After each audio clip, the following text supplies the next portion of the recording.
Edward the Great. Edward is the oldest engine on the Fat Controller's railway. He can pull both coaches and push trucks, and he often works as a back engine. Sometimes, though, some of the engines often look down on Edward, particularly Bill and Ben now, but Edward doesn't usually care. Old he may be, but useless he is not. One day, the Duke and Duchess of Boxford came to visit their new summer house.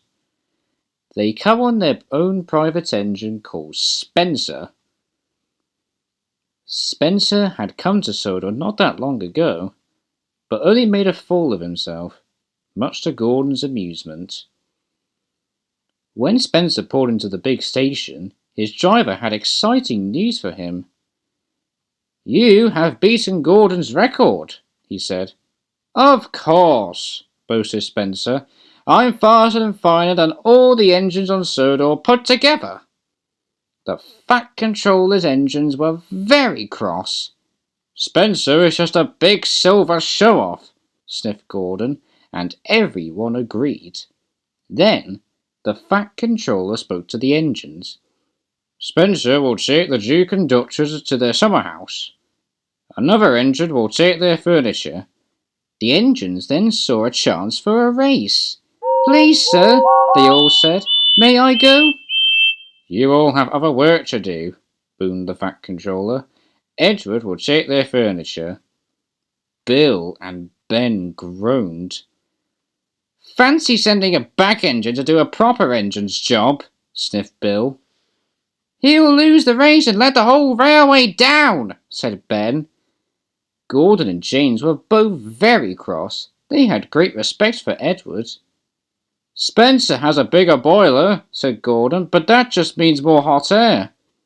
"An honest steamer can beat a bouncy puffer any day," added James. Soon the race started. Edward first set off, slow and steady. "I will do my best, I will do my best," he puffed. But Bill and Ben didn't care. They knew Edward was going to lose the race. Then Spencer set off and quickly passed Edward.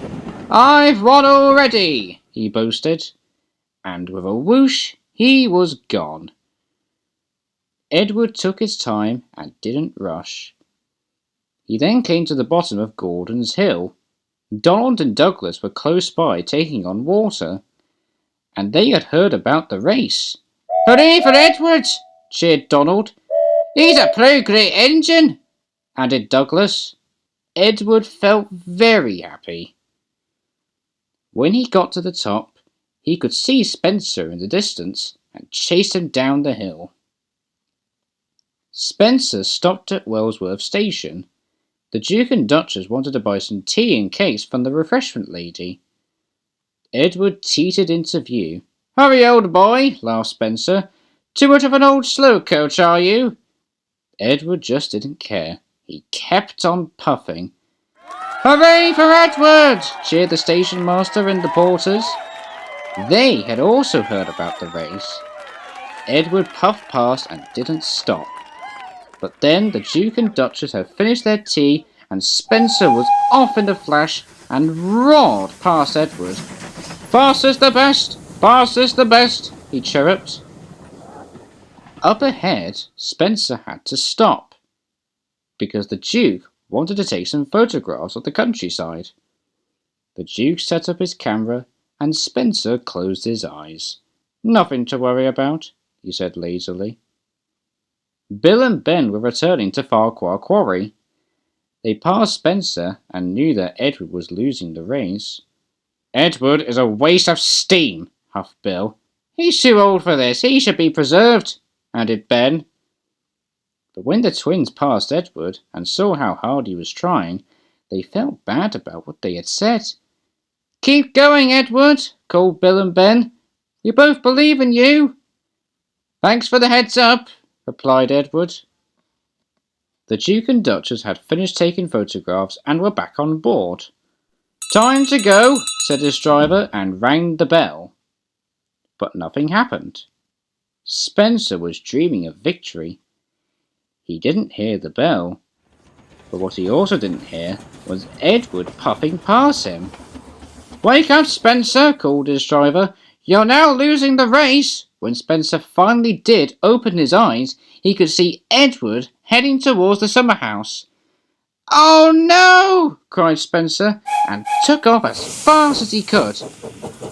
But as he reached the siding, his driver ordered him to slow down. "These are old tracks and you're a very heavy engine," he said. "You must go slowly." Spencer had no choice. He had to slow down, and he trundled slowly down the siding. He pretty much knew that he had lost the race. When Edward arrived at the summer house, he felt pleased. "I've made it! Whew!" he sighed in relief. Spencer then arrived behind. Though he had lost the race, he was pretty impressed with Edward, but felt respectfully silent.